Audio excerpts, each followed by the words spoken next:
The Galactic Federation had existed for over 50,000 years. It had seen countless species rise from the mud of their home worlds and reach for the stars.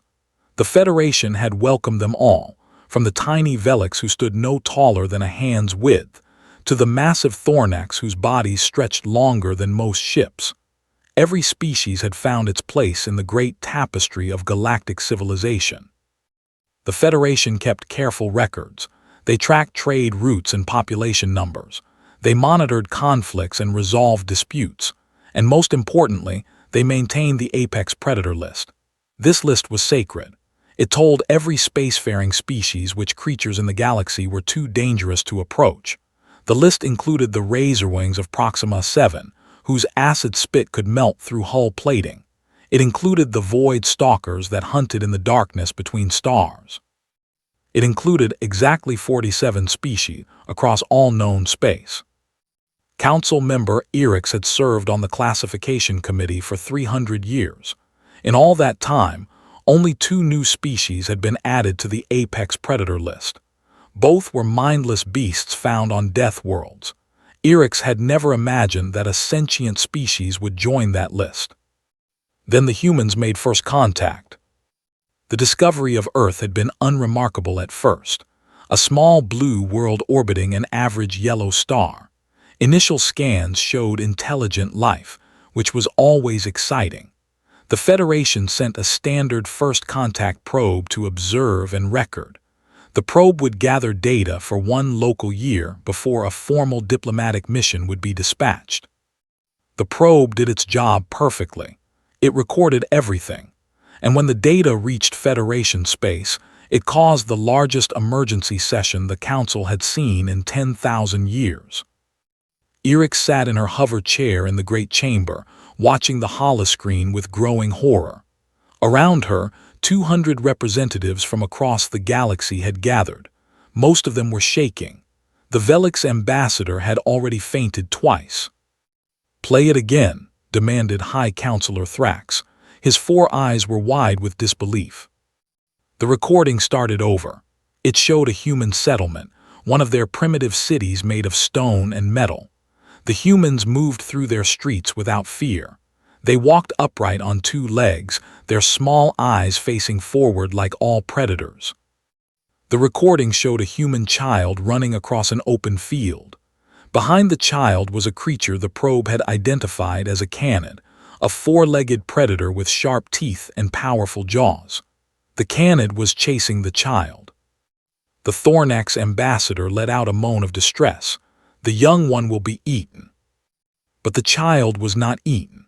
The child fell to the ground, and the canid pounced on top of it. The council watched in frozen horror as the predator opened its jaws and licked the child's face. The child laughed. It wrapped its small arms around the predator's neck and hugged it. The 2 rolled in the grass together, playing. "They have domesticated apex predators," Erix whispered. "They keep them as companions for their young." The recording continued. It showed humans riding on the backs of massive beasts, controlling them with thin strips of material. It showed humans swimming in waters filled with creatures that had rows of sharp teeth. It showed humans deliberately setting parts of their world on fire and then walking through the flames. "They are Death Worlders," said Ambassador Creel of the Mantix Collective. Her mandibles clicked nervously. "Their planet is a death world." "Impossible," Thrax replied. "Death worlds cannot produce sentient life. Look at the evidence. Their world has extreme temperature cycles every day. Their star bombards the surface with radiation.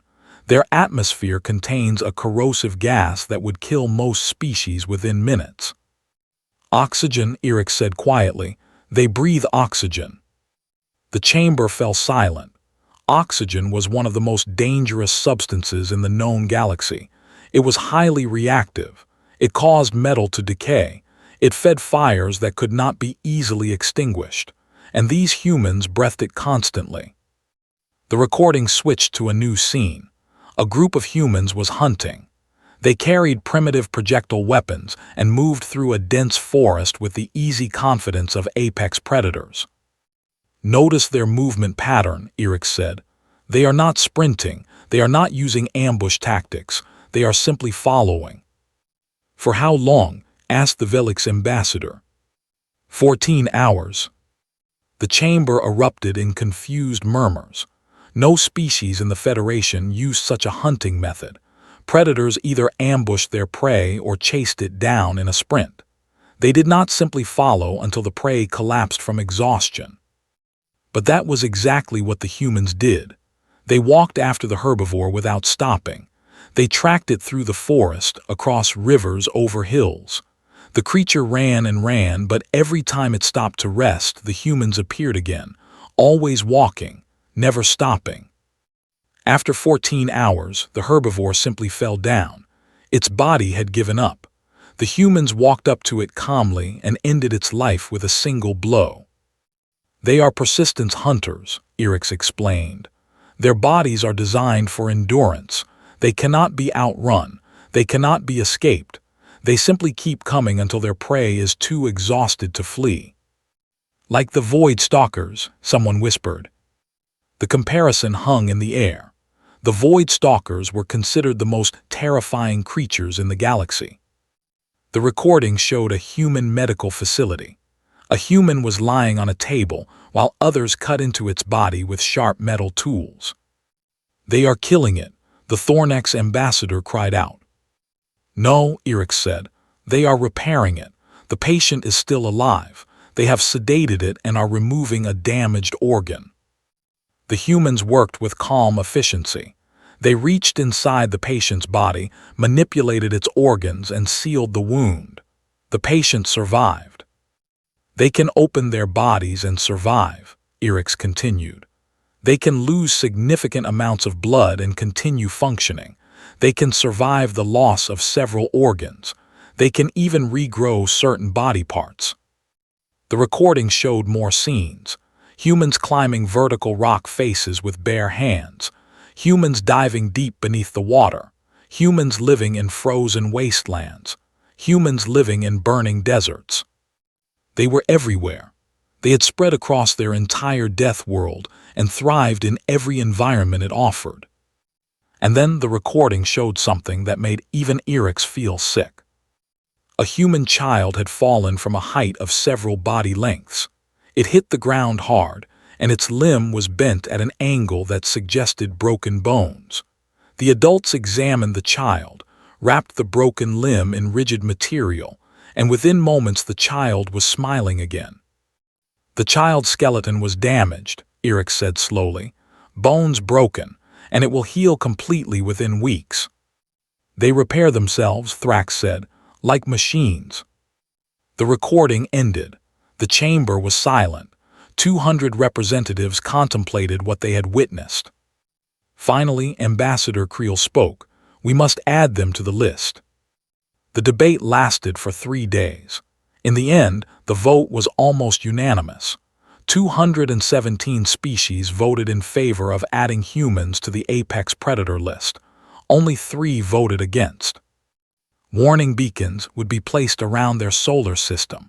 All Federation ships would be ordered to avoid the area. Erix returned to her quarters and stared out at the stars. Somewhere out there, on their little blue death world, the humans had no idea what had just happened. They did not know that the galaxy had seen them and decided they were monsters. But Erix could not shake a feeling of unease. The humans had shown remarkable adaptability. They had conquered every challenge their world had thrown at them. What would happen when they reached the stars? What would happen when they found out about the warning beacons? Erix was afraid she already knew the answer. The humans would do what they had always done. They would adapt. They would overcome. They would keep coming, no matter what obstacles the galaxy put in their path. 300 years passed. The warning beacons around the human solar system stood silent and ignored. The humans had not yet developed faster-than-light travel, and the Federation hoped they never would. But hope is not a strategy, as the humans themselves would say. The first human ship to leave its solar system was called the Pioneer. It was small and crude by Federation standards, powered by a primitive fusion drive. But it worked. Against all odds, the Death Worlders had reached the stars.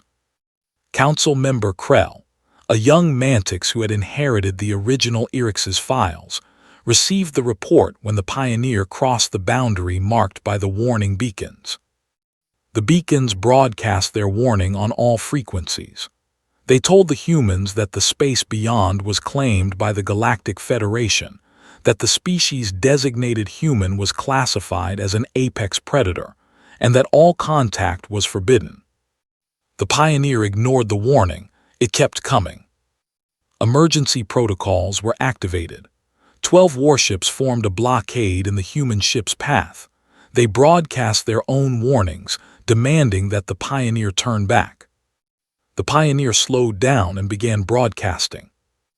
"This is Captain Sarah Chen of the Earthship Pioneer. We received your warning beacons. We understand that we have been classified as dangerous. We would like to discuss this classification." The fleet commander, a Thornax named Vrel, was not prepared for this. The standard protocol was to destroy apex predators on sight. But these were sentient beings with a ship and a voice, and a desire to talk. Vrel made a decision that would change galactic history. He opened a communication channel. "Human vessel Pioneer, you have entered restricted space. Your species has been classified as an apex predator. You must turn back immediately." There was a pause. Then the human voice returned, and it sounded amused. "Commander Vrel, I'm afraid I don't understand.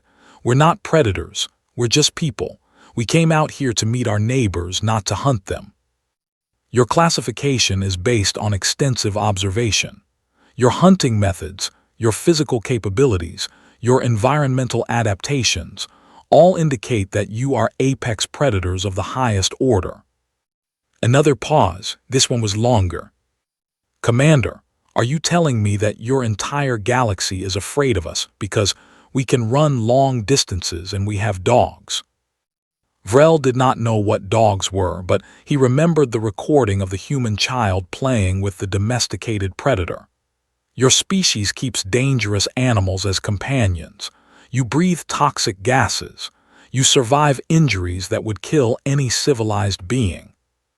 The human laughed. "Commander Vrel, I think there's been a misunderstanding. Yes, we're tough. Our planet made us that way, but we're not monsters, we're explorers. Can we please just talk?" A delegation was assembled. 3 council members, including Krell herself, boarded a diplomatic shuttle and flew to meet the human ship. They were accompanied by 50 armed soldiers, all volunteers who had been warned that they might not survive. The human airlock opened, and Captain Sarah Chen stepped out to greet them. She was smaller than Krell had expected. Humans were not large by galactic standards. Their skin was soft and exposed, with no natural armor. But their eyes were the eyes of a predator.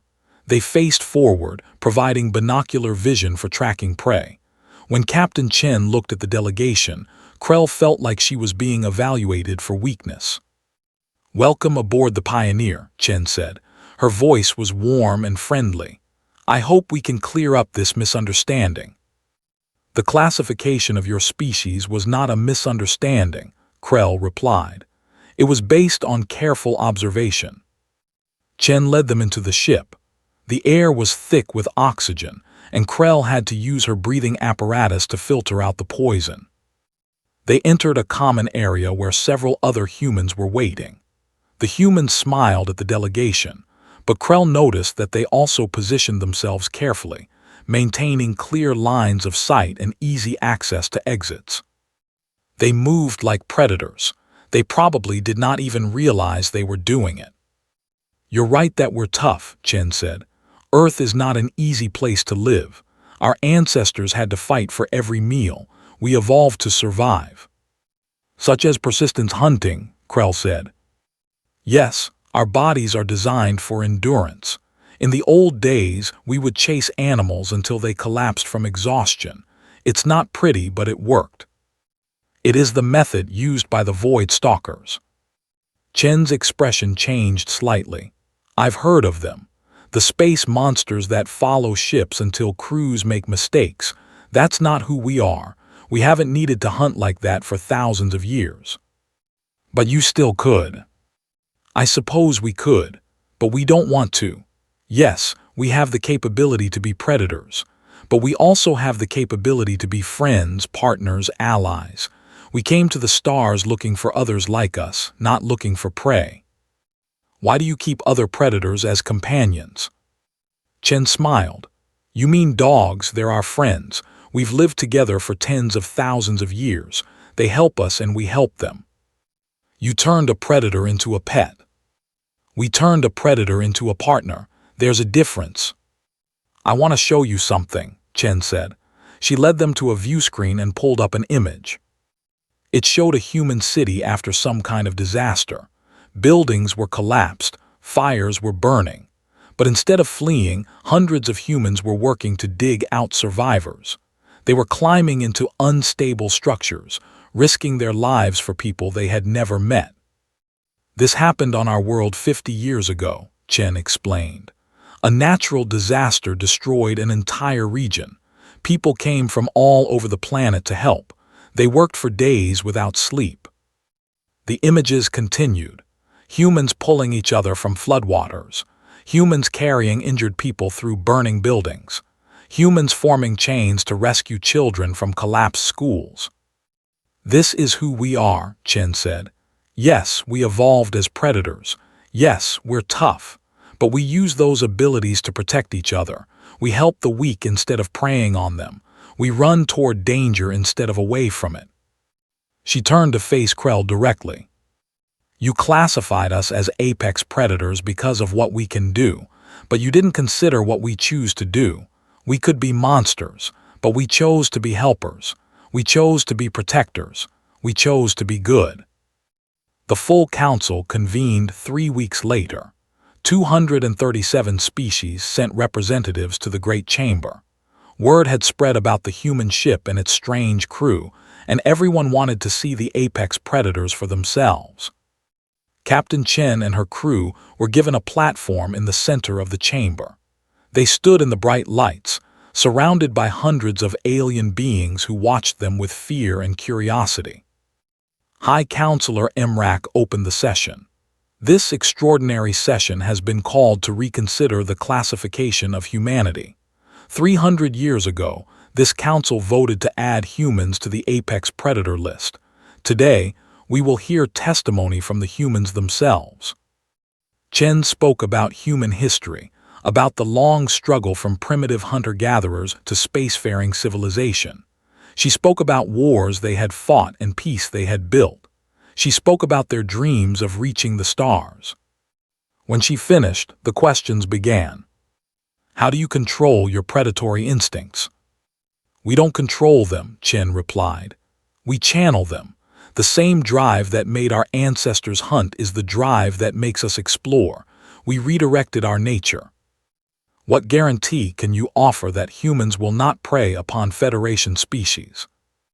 I can't guarantee the behavior of every human, but on Earth, killing an intelligent being is the most serious crime possible. We call it murder. We extend that protection to all sentient beings. Finally, Ambassador Creel rose to speak. The Mantics had been the strongest advocates for the original classification. Captain Chen, you speak of choice and values and laws, but decisions can be changed. Laws can be broken. Your species displays all the physical characteristics of an apex predator. 300 years ago, we chose to protect our citizens from a potential threat. Now you ask us to reverse that decision despite all evidence that you could destroy us. Chen was quiet for a moment, then she spoke. Ambassador Creel, let me ask you a question. In 50,000 years, has any sentient species ever attacked the Federation? Has any intelligent being ever declared war on your civilization? Creel hesitated. No sentient species has ever launched an unprovoked attack on the Federation. So the apex predator list has only ever contained mindless beasts, not one sentient species.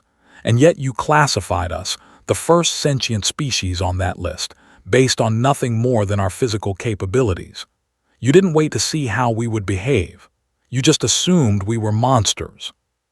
We were being cautious. You were being afraid. Chen's voice was not angry, just sad.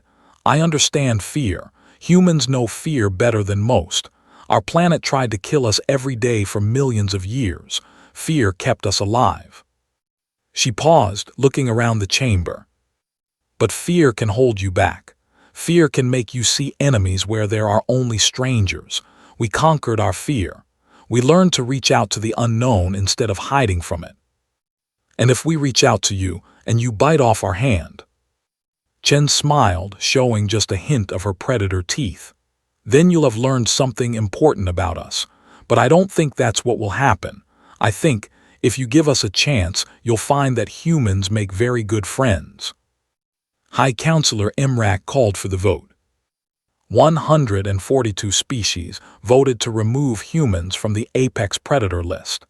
95 species voted to maintain the classification. It was not unanimous, but it was enough. By 47 votes, humanity was officially reclassified. They were no longer apex predators. They were potential members of the Galactic Federation. Captain Chen, High Counselor Imrak said, the Federation welcomes humanity. May this be the beginning of a long and peaceful friendship. Chen bowed her head. On behalf of Earth, we are honored to accept your welcome. We came to the stars looking for neighbors, and today we found them. Krell watched the celebration from a distance. She had voted for reclassification, but she still had doubts.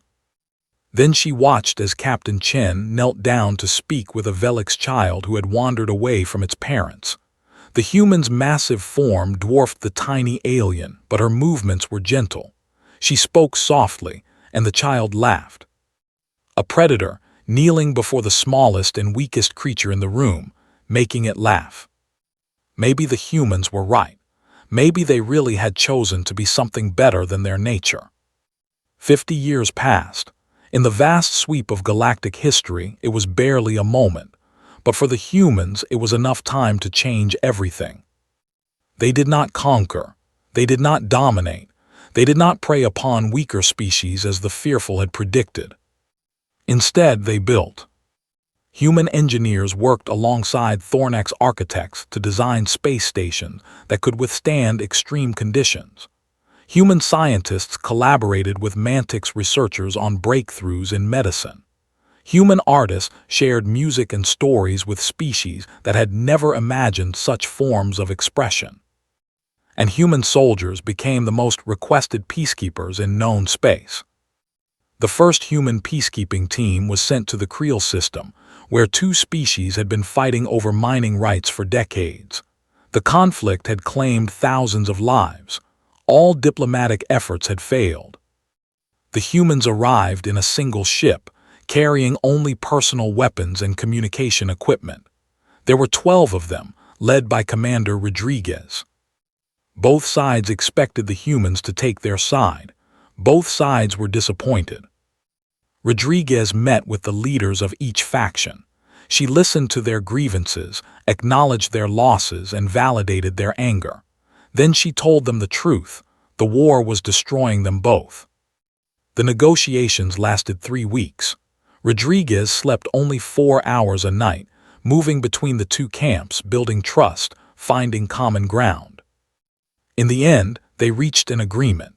The Creel Accords became a model for conflict resolution across the Federation. Krell watched this transformation with amazement. She had seen humans rush into burning buildings to save strangers. She had seen them donate blood and organs to species they had never met. She had also seen them fight. The Razorwing incident was still fresh in her memory. A swarm of the acid-spitting creatures had emerged from a rift in space, threatening a civilian shipping lane.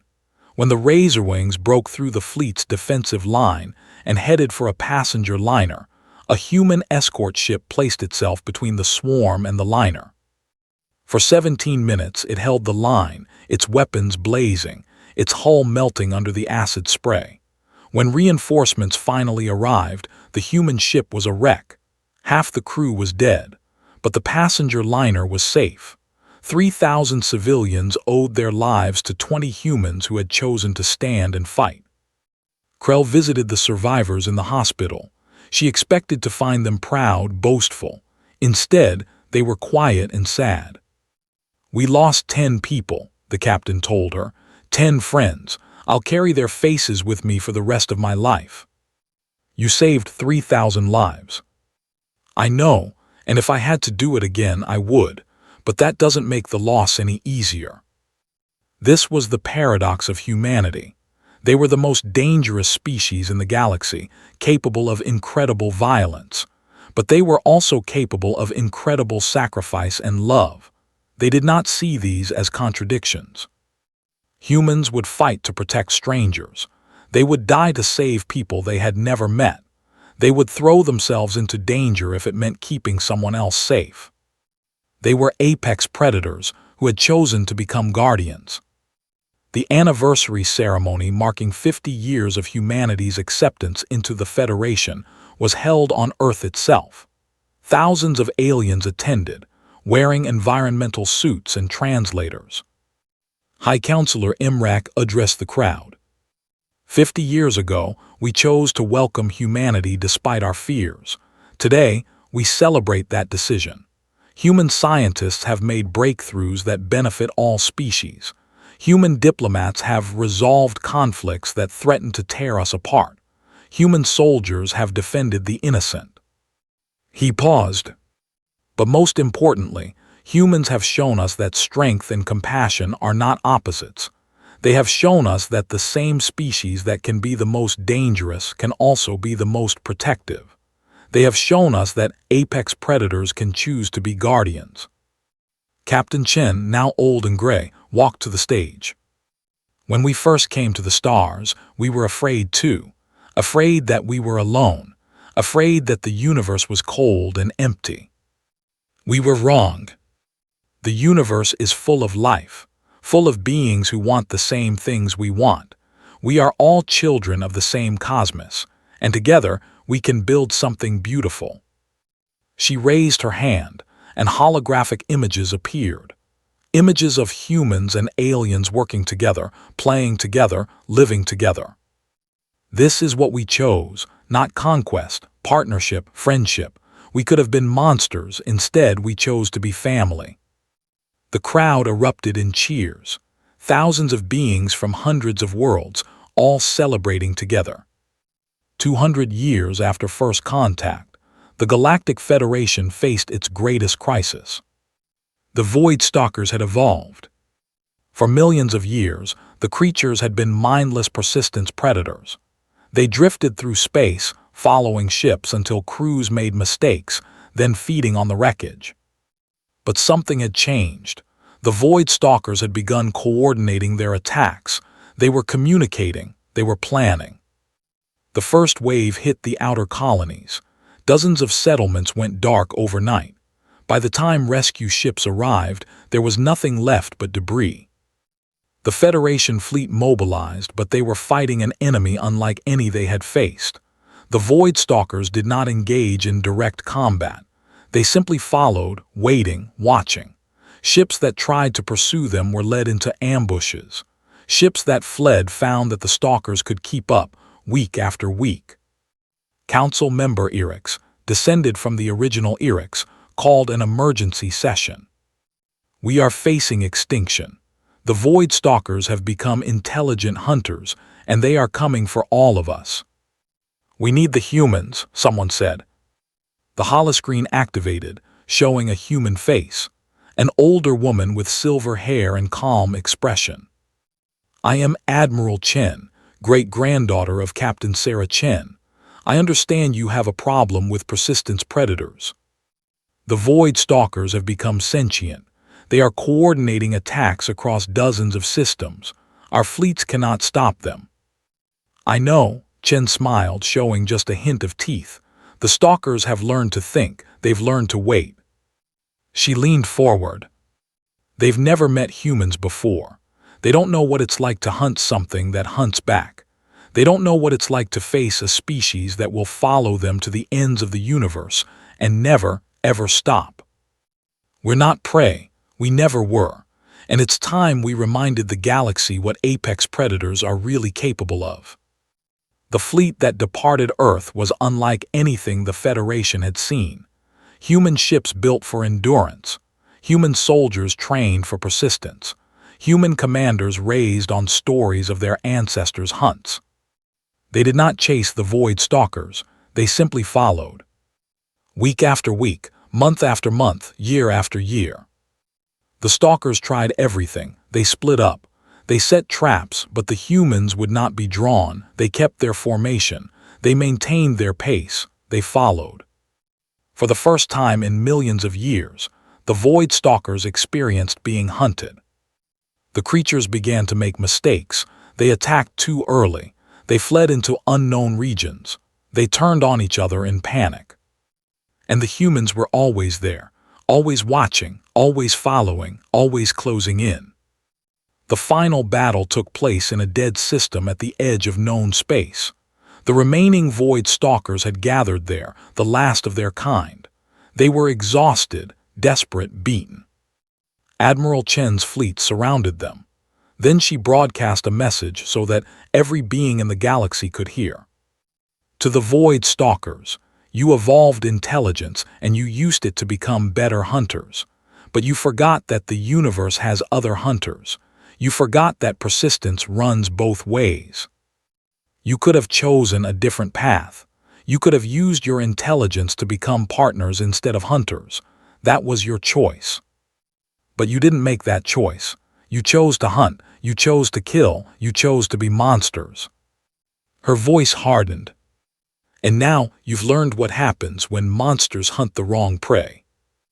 The fleet opened fire. The battle lasted 17 minutes.